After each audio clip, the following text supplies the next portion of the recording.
বলে হাজি হচ্ছে সুন্দর করে সাজুগুজু করতে দিয়ে, তাই তো?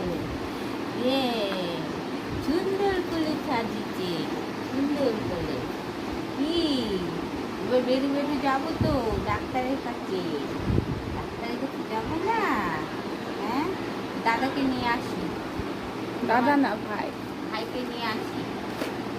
ভাই এখন দাদা হয়ে তুমি গিয়েছে। এখানে বসো, এবার ভাইকে নিয়ে আসি, ঠিক আছে?